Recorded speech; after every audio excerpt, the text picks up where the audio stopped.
creek po yung likod na yan. So yan po yung boundaries ng property. Gilid po yan dyan. So mamaya, pasukin lang po natin ito. Ayan. So marami pong puno ng mangga. And then hardwood. And then puno po. Creek. Kung gusto po gumawa ng intensive fish pond, pwede.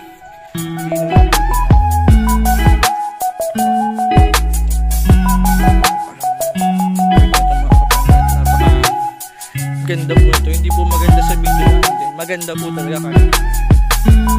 Ayan, so may poste po ng kuryente mga ka-permlat. Ito po yung maganda tayo ng rest house. Ito po dito tayo galing kanina. Part na yan.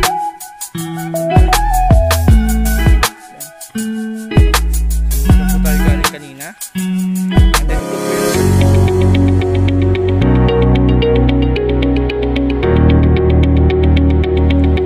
di mga ka-permlat, so new property po tayo. Ang sukat po ng property is 3 hectare. Ayan, so napakaganda po ito mga ka-permlat. New gun. And then tuhog po ito ng barangay road mga ka-permlat. Ayan. So yun mga ka-permlat, bali may creek po sa gilid ng property. Bali ito po yung boundary nila. Ayan, ito po ay creek or ilog na boundaries po ng property. Ayan. So malinaw po ang tubig yan.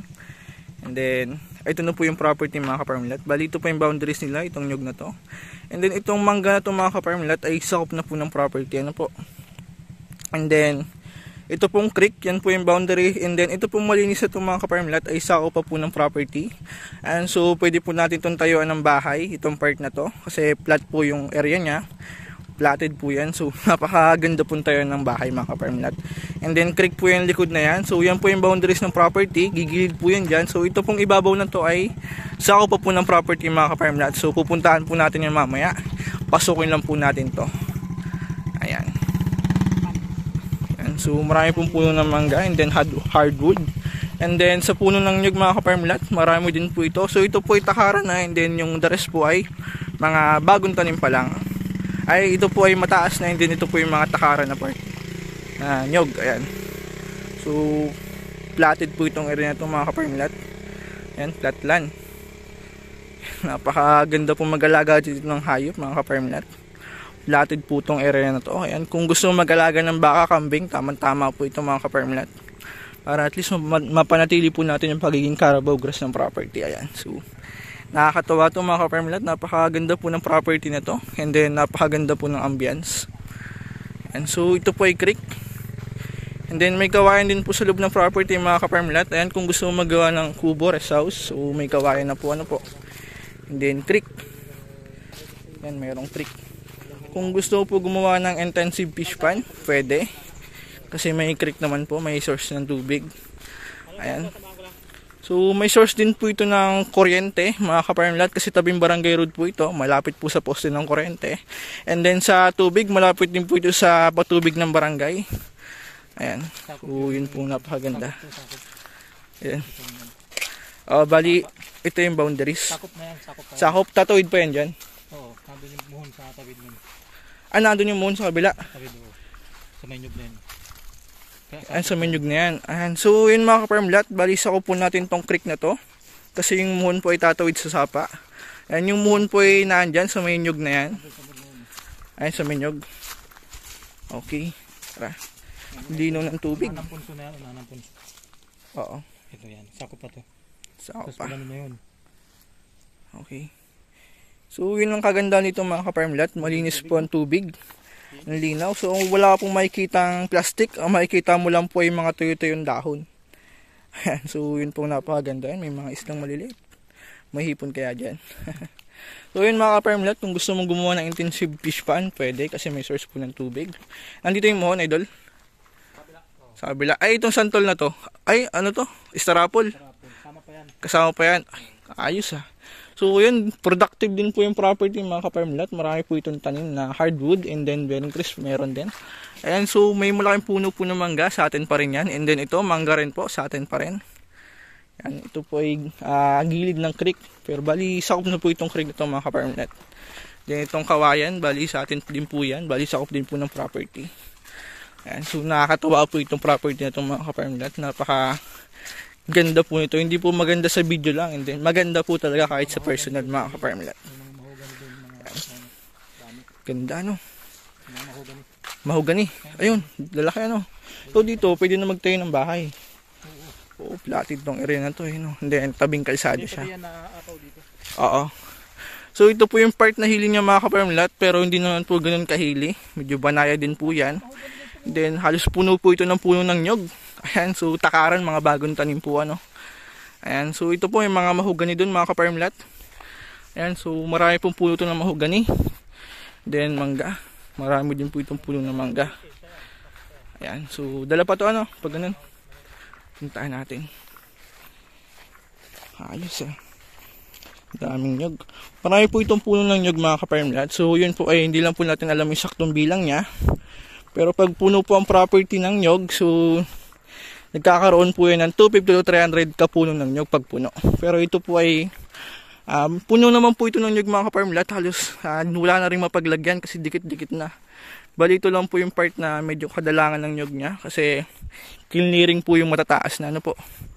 Pero may mga bagong tanim naman na po yan. Ayan. So mga mangga, puro mangga po dito. Din yun, mahogani. Ayan. So tamang-tama po ito for farming. Kung mahilig ka mag-alaga ng hayop, baka, kambing, baboy, pwede rin po. Pero sa baboy mga ka-farmlat, backyard lang po. Pero pag maramihan, so need na po natin ng zoning permit. Ayan. Ganda po ito for videos. Kung mahilig ka magtanim. Ayan, tamang-tama po ito. Kasi mataba yung lupa. Pwede tayo magtanim ng gulay. Penya, pwede rin.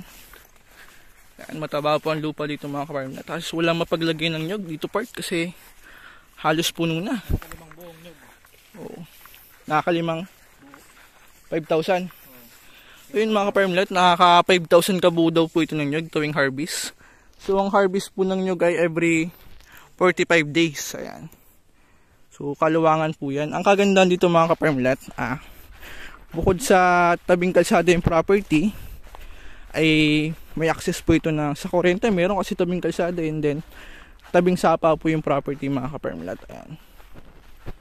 So maganda po itong property na to. Carabao grass and then platted po itong area na to. So yun, babaybayin po natin yung kalsada mga ka-farmlat para malaman din po natin kung ilang meters po yung frontage niya. Ayan, medyo paus lang po ako ngayon. Gawa po nung nakaraan, nagkasipon po ako. Ayan. Tara idol, baybay natin yung boundaries. Ayan.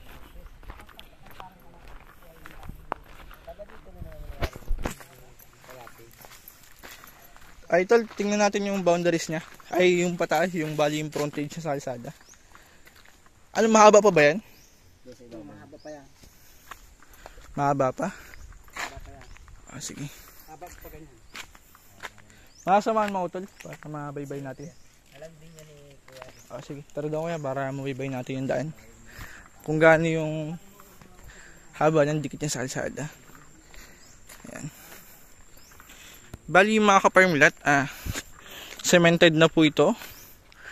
Itong kalsada na nasakop niya and then, ang distance po ito sa National Highway mga ka-farmlat is nasa 5 to 7 minutes.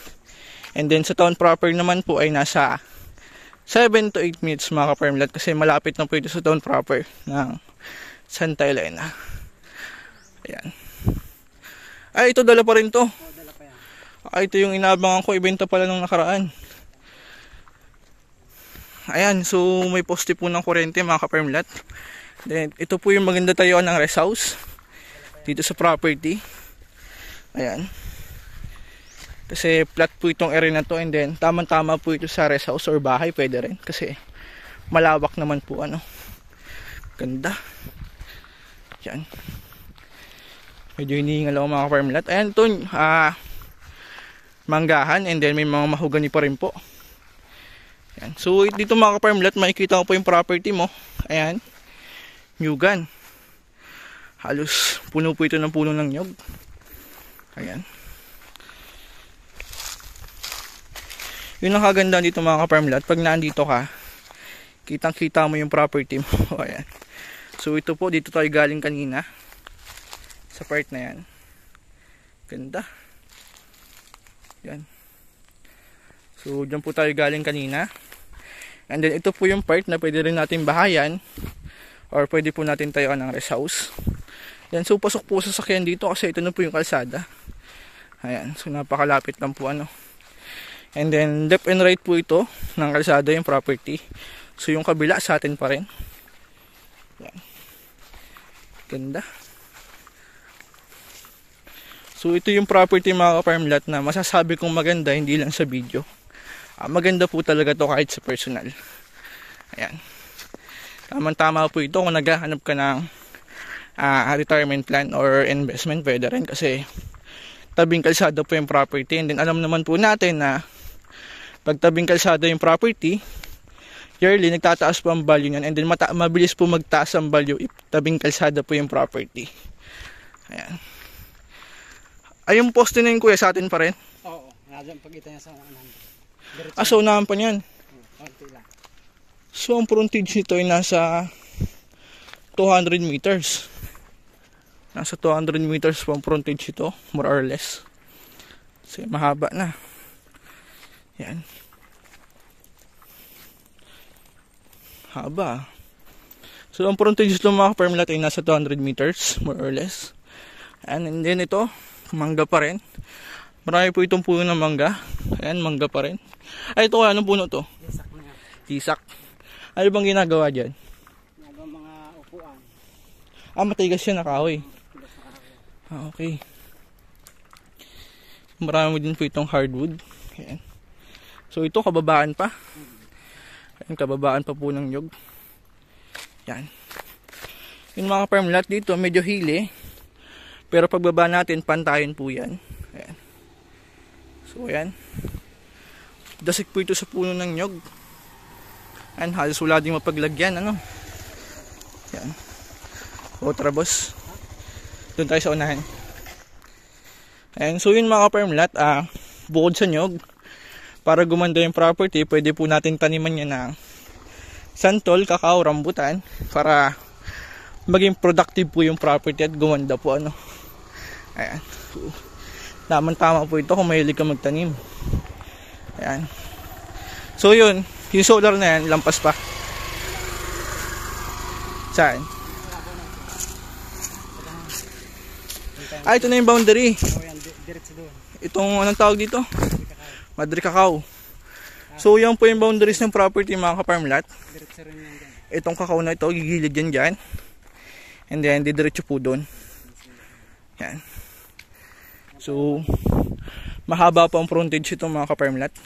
Doon ang kalakihan niya dito. Doon sa unahan. Okay, so ang frontage ito mga ka-farm lot ay nasa 170 o 180 meters po more or less. Napakahaba po ng frontage ito mga ka-farm lot. So hinihingal ako.